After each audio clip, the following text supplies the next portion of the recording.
story nataka niwape kidogo. Leo kuna jambo nataka niwapashe kidogo. Kwa mara ya kwanza kumuona, kwa mara ya kwanza kumtazama, moyo wangu ulidunda dunda, wala sikutaraji kama itatokea takuja kunielewa. Kwa maana nilimwambia uko nyuma nilikuwa na wachumba wengi sana, lakini nilipokutana na wewe nikatulia, na yeye hakusita akanikabidhi moyo.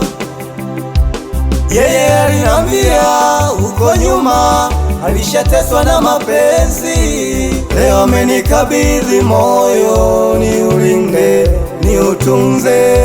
Walai leo nawa nawa nawa, walai leo nawa nawa nawa.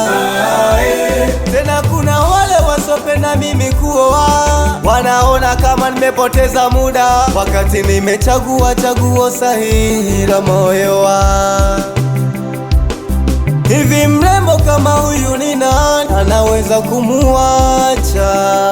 Na wala sikuchagua mwenyewe, bali Mungu mwenyewe ndiye kanichagulia.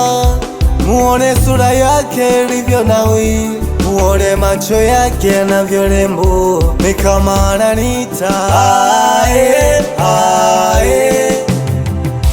Jamani leo nawa nawa nawa, walai leo nawa nawa nawa, mwenzenu mimi nawa nawa nawa.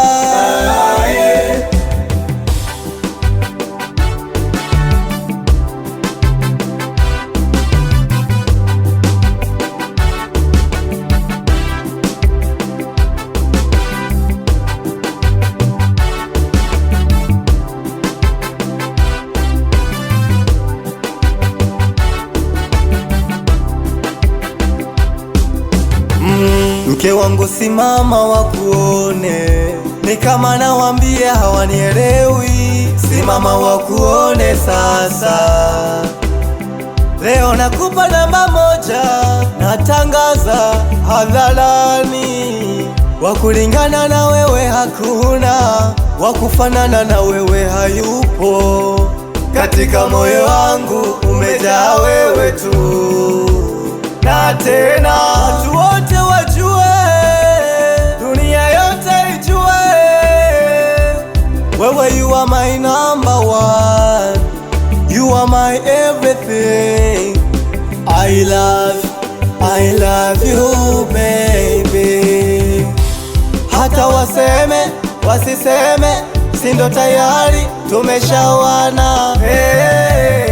Hakuna wakubadilisha, hakuna. Mungu ametufanya tuwe wote, onana. Hakuna mwanadamu awezaye kututenganisha, hakuna. Jamani leo nawa nawa